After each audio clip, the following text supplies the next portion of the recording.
Allies of Humanity, Book 4, received by Marshall B. Summers. Fifth Briefing, The Great Coordination. We are aware that a great revelation is being sent to the world.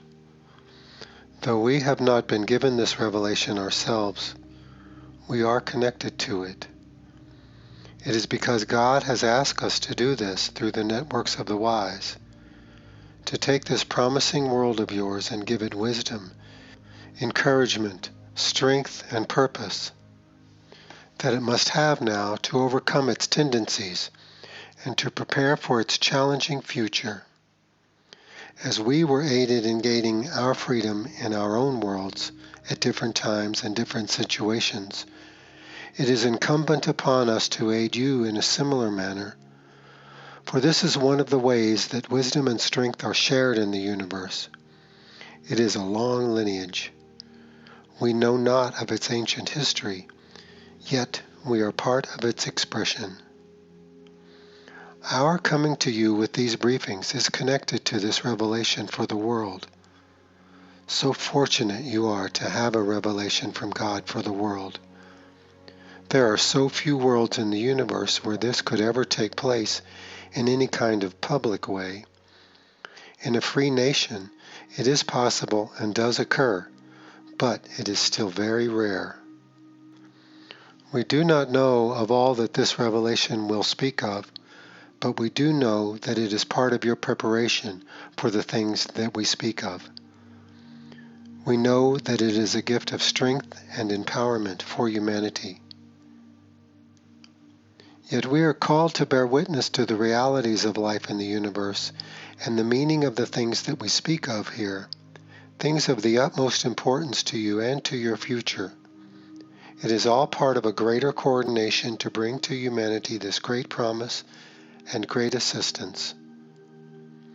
We are far from your world now, so we cannot witness what is occurring. Yet we are still part of this greater coordination. This is what we are committed to in our small group, those of us who still remain. We understand that there is a messenger for this great revelation, and it is to this messenger we were directed to send the briefings from the Allies of Humanity. Our contact with him was made possible by the higher powers, contact made in such a way that it could not be interfered with or traced by any technological means. It is part of the way the divine works in the universe to foster wisdom, freedom, and knowledge, wherever that is possible and to whatever extent it is possible. We can only pray, in the way that we pray, that this great revelation may meet and reach enough people in your world to have its full benefit and impact. This fulfills our task, which is to speak of these things that we speak of and to bring you wisdom and knowledge from the universe that we have had to learn through great trial and great necessity. We understand this will be very confusing to many people, all these things we speak of here now. And we did not speak of the revelation from God before because we felt it would be too much for people to try to comprehend, along with everything we are charged with expressing, the wisdom we are charged to give to you. But now that we are far away, we can speak of other matters. It is necessary that we be a witness to this revelation from the divine, that you are so fortunate to have in your midst. If only you could see how fortunate you are, given what freedom you have today, which has been the product of so much human giving and sacrifice already. If you could understand how rare an event this is, your gratitude would be overflowing, and you would understand its great importance. We must again speak of the reality of freedom from where we stand and what we know, for we are asked to bear witness to these things from our experience, not merely from our ideology or the way that we think of these things. We know that freedom is not a right in the universe. It is a rare and precious thing. It must be established and secured with the greatest determination. We have earned the freedom to serve in this way, to be able to serve another race in this way, in a way that the people of your world can hear, that it can be made available as testimony. How rare this is indeed. We have been assisted in this way once we were able to secure our freedom in our nations, for the greater powers have been able to serve us directly. For the development of freedom and the stability of freedom is an ongoing challenge that requires great maturity, wisdom, and restraint. Though we are not enlightened societies, as you would think of them perhaps, we are free enough to have this opportunity and to be served in this way. But humanity does not yet have this freedom, even at present, for a new revelation for your world will be greatly resisted and contested. It is the evolution of your race as a whole that makes this so. Yet as you stand at the threshold of life in the universe, you could not have a greater advantage or a greater strength being given to you. For as we have said repeatedly, no race will come and establish freedom for you. No race will come and elevate your technology for you. No race will come and manage your world for you. Not for you. This is the truth that must be recognized, or you will not understand what you are facing.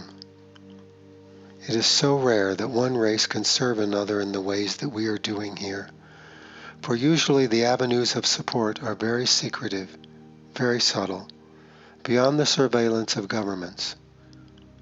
It is a very precious thing that we speak of.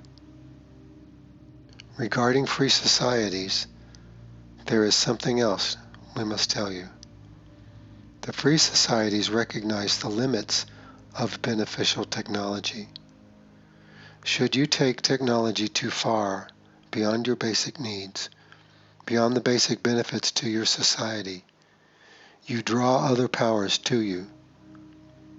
Your insulation in the universe begins to diminish. Now you are left with powers that are very difficult to conceal. For even though our races are free in the ways that we have spoken of, there are still other eyes watching us at all times. Should we demonstrate any extraordinary abilities or extraordinary technology, it will invite greater and greater scrutiny and persuasion. Others will seek to gain it from us by whatever means, short of outright conquest.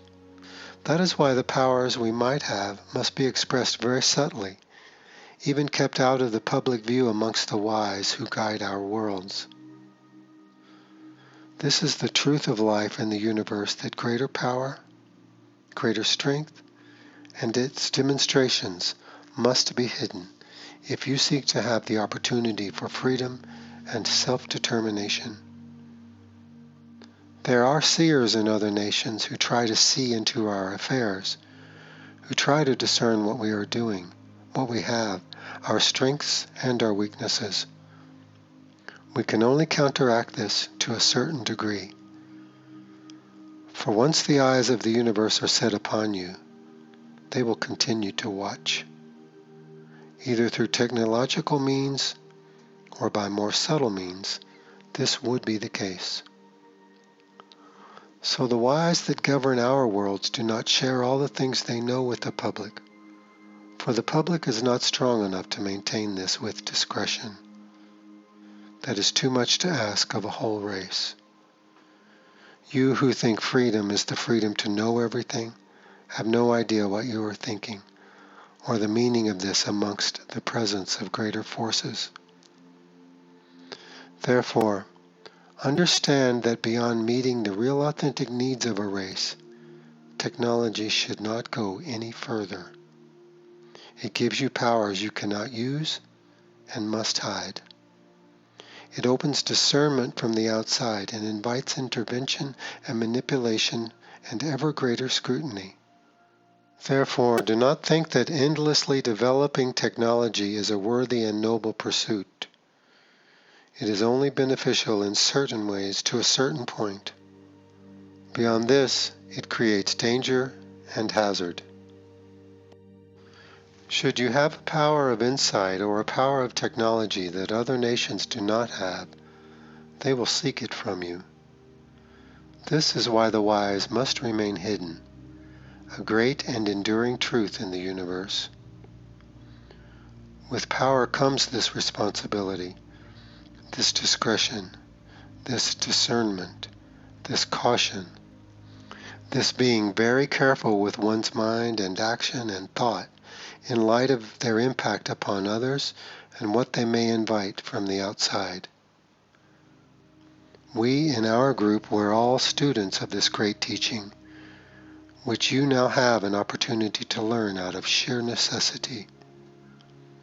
Our free nations must be preoccupied with stability and security, for free nations do not coexist well with large nations that are not free, larger nations that are more powerful technologically and militarily. We must guard not only our borders, but our thoughts. This is the burden of the wise in all places. We understand that the new revelation for the world can teach people these things and give this to the human family. If this is true, then that is a very great sign. It is possible that there may be those amongst you who become truly wise with this.